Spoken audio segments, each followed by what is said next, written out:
다시 시즌2 러브레터 비전을 위해 기도해 주십시오. 하나님에게 러브레터를 받는 자녀가 되고 세상에 러브레터를 전하는 교회가 되기를 위해 기도해 주십시오. 오늘 이제 에베소서는 마지막 장입니다. 1장은 자녀됨과 교회됨을 소개하고요. 2장은 자녀됨의 3가지 과정과 교회됨의 6가지 과정을 안내합니다.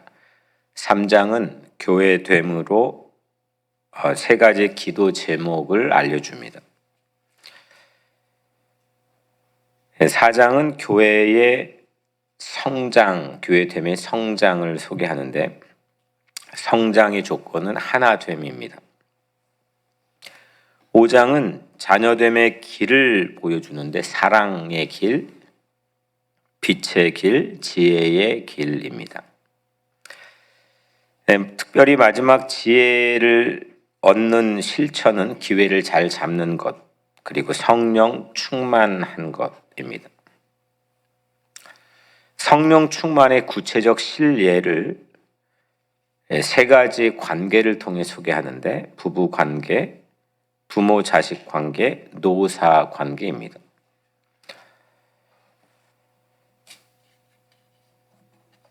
그리고 6가지의 하나님의 전신갑주를 지난번에 소개했죠. 진리의 허리띠, 의의 호심경, 평안의 복음이 준비한 신, 믿음의 방패, 구원의 투구, 성령과 말씀의 검입니다.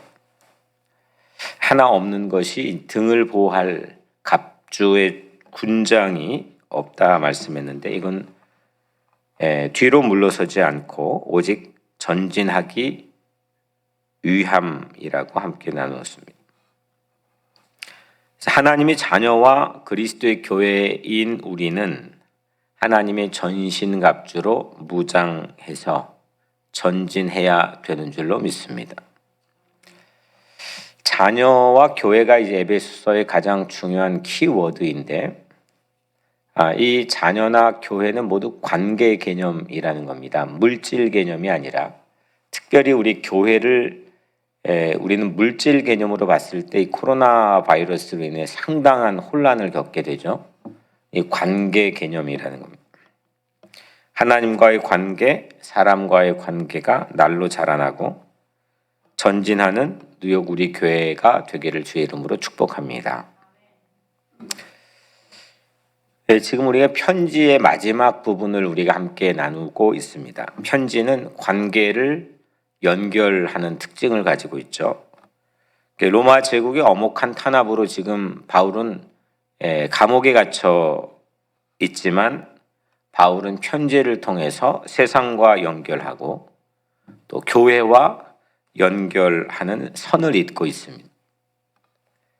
코로나는 관계를 파괴하는 비대면을 우리에게 종용하고 있지만 하나님께서는 올해 우리들에게 러브레터라고 하는 비전을 통해서 관계라고 하는 새로운 선을 잇는 하늘의 아이디어를 우리에게 제공해 주고 있습니다. 자녀와 교회, 이건 관계입니다. 자녀는 아버지, 부모와 관계, 하나님과 관계를 통해 가족을, 패밀리를 이루고 교회는 그리스도를 통해서 공동체 관계를 이루게 됩니다. 23절 말씀을 우리 같이 보면 23절 우리 같이 한번 읽을까요? 시작. 아버지 하나님과 주 예수 그리스도로부터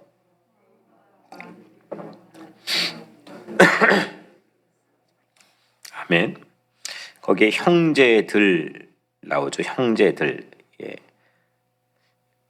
제가 가지고 있는 NIV 영어 성경에는 The Brothers and Sisters 그렇게 있는데 그 영어 성경에 C로 되어 있는데 C 한글 성경에는 없어요. C라고 하는 표기가 있는데 그건 다른 버전, 다른 번역본에는 그렇게 되어 있기도 하다는 거죠. 그리고 성경의 아래를 보면 The Greek word for brothers and sisters 아델포이. 아델포이는 헬라어입니다. 아델포스 이건 형제인데 복수죠. 아델포이. 이거는 believers 그러니까 신앙을 가진 사람 공동체와 관련이 있다. 그리고 as part of God's family 하나님의 가족의 부분이다. 다시 말하면 이 형제들이라고 하는 건 그냥 sibling 남자 여자 형제들만 그 부모 자식 간의 그런 관계만을 말하는 게 아니라 하나님의 새로운 가족 공동체를 이야기합니다. 관계를 얘기하는 거죠. 그래서 자녀됨과 교회됨은 관계의 개념으로 하나님의 가족 또는 신앙 공동체를 우리에게 선물해 준 겁니다. 에베소서의 핵심 메시지입니다. 이런 놀라운 관계를 위해서 바울은 이게 관계가 떨어지지 않도록 잘 접착되어 있도록 기도의 접착제를 우리에게 제안합니다. 18절, 19절 우리 같이 한번 읽겠습니다. 18절, 19절입니다. 시작.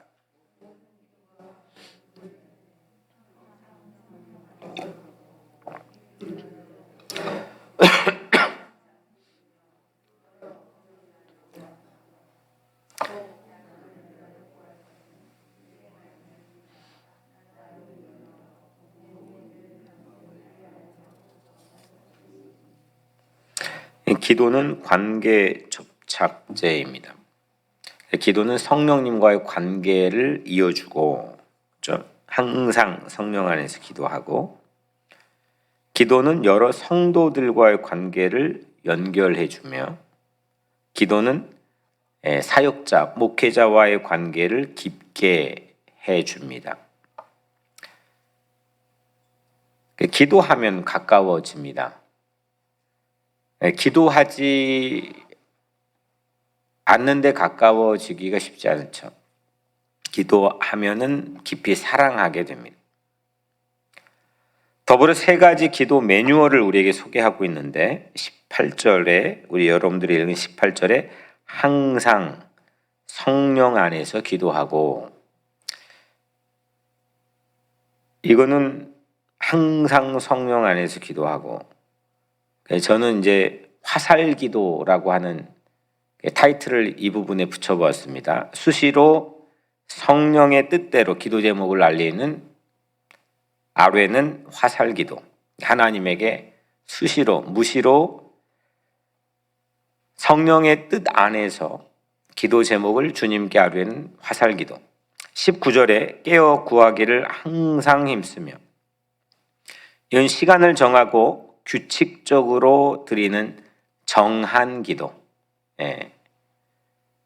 정한 기도. 19절은 여러 성도를 위하여 구하라.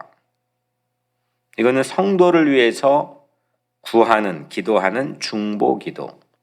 세 가지 타이틀을 그냥 붙여봤습니다. 성경에서 나와 있는 건 아니지만 이해를 돕기 위해서 화살 기도, 정한 기도, 중보 기도. 적극적인 능력을 가지고 기도 생활을 하기 위해 시간과 장소를 불문하고 성령 안에 드리는 화살 기도가 필요하고 다니엘처럼 특별하게 정해놓은 시간에 규칙적으로 드리는 정한 기도, 자기 중심의 틀을 넘어 타자를 위해 드리는 중보 기도. 이 세 가지 기도 생활이 여러분들 모두에게 있기를 주님의 이름으로 축복합니다. 이 기도는 하나님과의 관계를 깊게 열어주고 화살 기도는 하나님과의 관계를 깊이 열어주고 정한 기도는 나 자신과의 관계를 열어주며 중보 기도는 타자와 관계를 깊게 열어줍니다.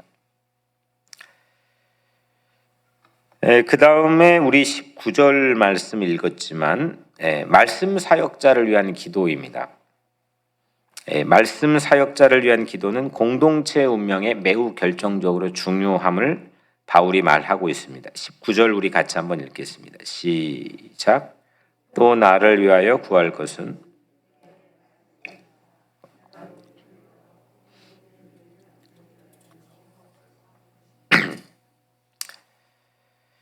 말씀 사역자인 목회자를 위한 기도입니다. 이거는 첫 번째, 무엇을 말해야 할지 알게 기도해 달라는 거죠. 바울이 어떤 말씀을 말해야 할지 알게 해달라는 거고, 두 번째로는 할 말을 제때에 용기 있게 담대하게 할 수 있도록 기도해 달라는 거고, 세 번째는 그 비밀을 누구에게나 알려 전할 수 있게 해달라고 기도 부탁을 하고 있습니다. 어떻게 기도해? 목회자를 위해서, 말씀 사역자를 위해서. 첫 번째, 뭘 말해야 될지, 본인 개인 얘기하는 게 아니고 하나님의 뜻을, 하나님의 말씀을, 어떤 말씀을 해야 할지를 알게 해주시고, 두 번째는 할 말을 제때에 담대히 용기 있게, 사람 눈치나 환경에 제약되지 않고 하나님의 말씀을 제때에 용기 있게 담대하게 할 수 있게, 세 번째는 그 하늘의 비밀을 누구에게나 전할 수 있도록 기도해 달라고 바울은 부탁하고 있습니다. 뉴욕 우리 교회 공동체에도 저를 위해 기도 부탁을 합니다. 물론 늘 기도해 주시지만 기도 문구가 바울이 우리에게 소개하고 있기 때문에 이 바울이 소개한 하나님 말씀 안에서의 교회를 위한 기도 부탁, 그 문구 성경 구절을 가지고 여러분들도 저와 또 우리 교회 교역자들, 또 이 땅에 있는 목회자들을 위해서 기도해 주시길 바랍니다. 먼저는 제게 말씀을 주셔서 무엇을 말해야 될지 알게 해주시고, 두 번째는 저에게 말씀을 주셔서 제때 담대하게 용기 있게 선포하게 해달라고 기도해 주시고, 세 번째, 제가 복음의 비밀을 누구에게나 선포할 수 있는 능력을 달라고 기도해 주십시오. 하나님의 말씀에 온전하게 붙들리고 그 말씀의 신비를 우리 교회를 통해 땅끝까지 선포할 수 있게 되기를 주님의 이름으로 간절히 축복합니다. 20절 말씀 우리 같이 한번 읽을까요? 20절 시작. 이 일을 위하여 내가 쇠사슬에 매인 사신이 된 것은 나로 이 일에 당연히 할 말을 담대히 하게 하려 하심이라. 아멘. 바울의 육신은 지금 감옥에 쇠사슬에 매여 있지만 이 바울의 영혼과 그의 마음은 하나님의 말씀에 매여 있게 해달라고 기도 부탁을 하는 거죠. 그게 목적이라는 거죠. 내가 지금 세상의 환경에 매여 있지만 내 마음은 하나님의 말씀에 매여 있게 해달라. 하나님의 마음에, 하나님의 뜻에 매여 있게 해달라. 그렇게 기도 부탁을 합니다. 그러니까 이거를 그러면 거꾸로 이제 바울은 그 교회에 기도 부탁을 했단 말이에요. 그러면 한번 상상해 보십시오. 이 기도 부탁을 받은 에베소 교회 교인들의 이 첫 반응이 어땠을까요? 기도했을까요? 기도하지 않았을까? 네? 성경 봐도 안 나와 있어요, 그거는. 저도 몰라요. 그 편지를 처음 받은 그 에베소 교회 교인들은 기도했을 것 같아요, 안 했을 것 같아요? 했을 것 같지 않아요? 아니, 감옥에 갇혀 있는 그 목자가 지금 편지를 보내서, 그것도 아주 멀리 에베소 교회에 편지를 보내서 나를 위해 기도해 달라고 편지의 마지막 부분에 써놨는데, 그 얼마나 감동이 되겠습니까? 그리고 기도를 만약에 하게 된다면 그 기도를 하나님 앞에 드리는 순간 이 교인들의 마음은 어떠했겠습니까? 그러니까 목회자를 위해 기도를 해보지 않은 사람은 이게 그 말씀을, 하나님의 말씀을 깊이 들어가는데 늘 그냥 어두운 터널일 가능성도 상당히 많습니다. 화나지가 않는 거죠. 근데 이 목회자 말씀을 전하는 사역자를 위해서 기도하다 보면 실제 목회자의 관계도 그렇지만 하나님의 말씀을 향한 깊이가 달라지고 밝기가 달라지죠.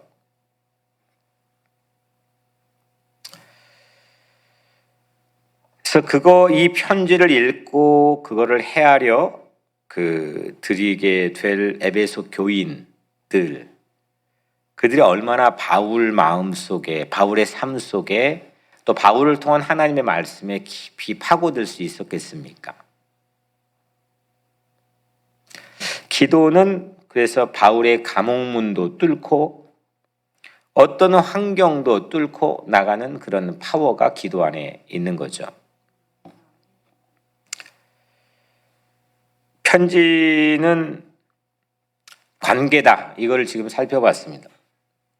편지의 관계는 성령 하나님과 관계를 열고 또 타자와의 관계를 열고 교회의 관계를 열고 나 자신과의 관계를 열죠.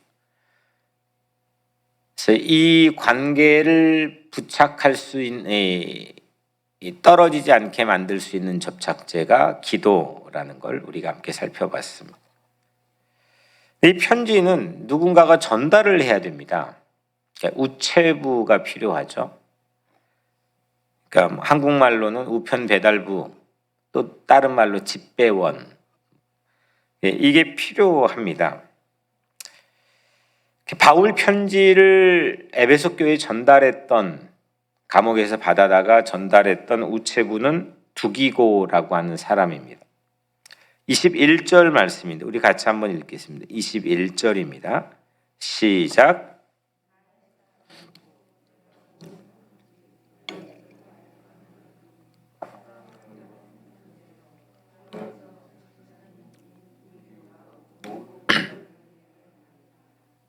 아멘. 로마 감옥에서 바울의 사정이 지금 어떠한지, 그의 지금 신세가 어떤 상황인지, 이거 에베소 교회 편지로 전달하는 집배원이 두기고라고 하는 사람이죠. 그래서 뉴욕 우리 교회 하나님 주신 비전이 이 일을 오래 하자는 겁니다. 물론 편지를 쓰고 편지를 받는 것도 중요하지만 편지를 전달하는 중요한 허브 역할을 우리가 하자는 거죠. 이 교회가 그래야 된다는 겁니다. 어떤 상황에서도 지금과 비교도 안 되는 상황이잖아요. 팬데믹과 비교도 안 되는 상황입니다. 나가면 죽는 겁니다. 크리스찬으로 발각되면 죽는 겁니다. 갇히게 되고 고문을 받게 됩니다. 그리고 다수가 아닙니다. 매우 소수입니다. 같은 편의 숫자가 많지도 않습니다. 그런데 감옥에 갇혔는데 편지를 씁니다. 연결을 합니다. 그걸 전달을 합니다. 그리고 그 편지가 오늘날 2000년이 흐른 우리에게까지도 생명의 말씀으로 우리에게 새로운 힘을 제공해 줍니다. 그래서 우리 올 한 해 동안 교회는 어떤 상황에서도 하나님과의 관계를, 이웃과의 관계를 이 교회가 멈추지 않고 연결할 수 있다, 열 수 있다라고 하는 비전을 하나님께서 우리에게 주신 거죠. 그래서 러브레터의 집배원이 올 한 해 동안 우리 교회가 사명으로 감당하자는 겁니다. 그래서 편지와 기도는 관계 접착제입니다.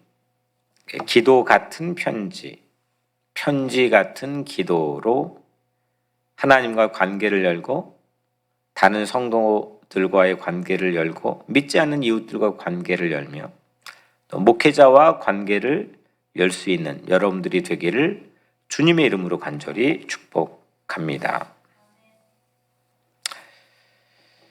성도는 지금 목회자를 위해 기도해달라고 부탁했잖아요. 그럼 목회자는 뭘 하느냐? 오늘 이제 마지막 부분에 성도를 축복합니다. 성도는 목회자를 위해 기도하고 목회자는 성도를 축복합니다. 23절 말씀 우리 같이 한번 읽겠습니다. 시작. 아버지 하나님과 주 예수 그리스도께로부터 평안과 믿음을 겸한 사랑이 형제들에게 있을지어다. 아멘. 형제들 아까 말씀드렸죠. 가족 공동체. 하나님의 가족 공동체에게 평안과 평화와 사랑이 있을지어다. 이 두 가지가 실제 원문에는 이제 축복하는 내용이에요. 평안이 있을지어다. 사랑이 있을지어다. 그러니까 아버지 하나님은 우리를 자녀 삼아 주시는 사랑으로 축복해 주시는 거죠. 사랑으로 자녀들에게 사랑으로 축복해 주시고 그리스도는 우리들을 교회되게 하시는 평화로 축복해 주시는 겁니다. 우리 마지막 24절 읽겠습니다. 24절 시작. 우리 주 예수 그리스도를 은혜가 있을지어다. 아멘. 한글로 에베소서의 마지막 단어는 어떤 단어입니까? 한글로 여러분들 가진 성경의 마지막 단어가 있을지어다죠. 근데 이 원문에 헬라어 원문에 그러니까 에베소서 이 편지의 가장 마지막 단어를 바울이 하나님께서 바울을 통해 무엇을 마지막 단어로 쓰게 했을까? 그러니까 이 안에 있긴 하겠죠. 근데 있을지어다는 아니고 변함없이입니다. 변함없이. 영어 성경에는 undying, 죽지 않는, immortality, 불멸. 그러니까 마지막 단어를 불멸이라고 하는 단어로 선택한 거예요. 죽지 않는 불멸. 불멸의 사랑으로 예수 그리스도를 사랑하는 교회에게 은혜가 있도록 축복하고 있습니다. 이게 신앙의 맛이죠. 우리 인생도 마지막 단어가 불멸이 돼야 되는 거죠. 죽지 않는. 아멘. 예. 그러니까 코로나 앞에서 가장 지혜로우면서도 타자를 배려하면서도 우리의 마음 속에 하나님께서 주시는 가장 강력한 사람으로 서 있어야 될 사람들이 크리스찬이죠. 우리는 불멸이 마지막 순간에 꺼내들 수 있는 단어니까. 아멘. 예. 오늘 예수님께서 살아서 믿는 자는 영원히 죽지 않고 죽어도 살아난다고 말씀하셨잖아요. 죽지 않는 존재라는 거예요. 가시적으로 물질적인 죽음이라고 하는 이 순간 자체는 우리에게는 새롭게 해석되는 거죠. 예수님이 먼저 우리에게 보여주셨고 그게 만약에 없다고 한다면 세상 사람들하고 동일하게 이 죽음 자체를 관에 들어가고 매장하고 이 죽음 자체를 거기에서 인생이 그냥 끝나고 그 다음은 we don't know. 세상 사람은 모르잖아요. 근데 크리스찬 중에서도 마치 모르는 것처럼 우리가 신앙생활하는 경우들이 상당히 많이 있을 수 있다는 거죠. 두렵고 불안하고 이 땅의 유한적인 삶에만 우리의 시선이 가 있고 죽음을 넘어서는 불멸이라고 하는 거예요. 그 불멸의 사랑으로 주님을 바라보는 자에게 은혜가 있을지어다라고 축복하는 겁니다. 우리도 마찬가지로 이 편지의 마지막 단어가 또 우리 인생의 마지막 단어가 불멸의 사랑이라고 한다면 꺼지지 않고 죽지 않는 사랑이 우리의 삶에 있다고 한다면 그보다 아름답고 파워풀한 게 또 어디 있겠습니까? 이 편지가 한낱 종이를 넘어서게 만드는 단어가 오늘 이 마지막 여기 여러분들 성경에는 변함없이로 좀 밋밋하게 돼 있는데 불멸해, 죽지 않는, 영어 성경에는 undying으로 돼 있죠. 죽지 않는, 불멸해. 우리 자녀와 교회로 그리스도 예수를 죽지 않는 사랑, 불멸의 사랑으로 주님을 바라보는 은혜가 오늘 여러분들 모두에게 있게 되기를 주님의 이름으로 간절히 축복합니다. 우리 같이 기도하겠습니다. 오늘 이 말씀 가지고 기도하시고 내일 거룩한 주일 예배를 위해서 기도해 주시고 우리의 인생의 모든 순간이 불멸이 되게 해주시고 세상 것으로 두려워하지 않고 그 불멸의 사랑으로 주님을 바라볼 수 있도록 우리를 인도해 달라고 제가 먼저 기도하겠습니다. 은혜로우신 아버지 하나님, 오늘 우리 예배소서 이 편지의 마지막을 우리 함께 나누었습니다. 에베소서를 우리 인생에서 처음부터 끝까지 또 이렇게 함께 우리가 읽을 수 있는 기회가 또 있을지 없을지 우리는 알 길이 없지만 하나님, 2021년 이 새해 초에 우리에게 귀한 하나님의 편지를 읽게 했습니다. 그리고 특별히 오늘 이 마지막 단어인 불멸, 죽지 않는 그 사랑으로 주님을 바라보는 은혜가 우리 모두에게 있게 하여 주옵소서. 우리를 축복해 주시며 축복된 존재가 되게 하여 주옵소서. 우리가 하나님의 자녀로 관계가 열려지게 하시고 그리스도의 몸인 교회로 관계가 열어지는 우리 모두가 되게 하여 주옵소서. 이 종을 위해서 기도하는 성도들에게 주님 축복해 주시고 특별히 종이 말씀에 붙들려 하나님의 말씀을 땅끝까지 선포할 수 있도록 우리 기도하는 모든 성도들을 주님께서 축복하여 주옵소서. 예수 그리스도 이름으로 간절히 기도드리옵나이다.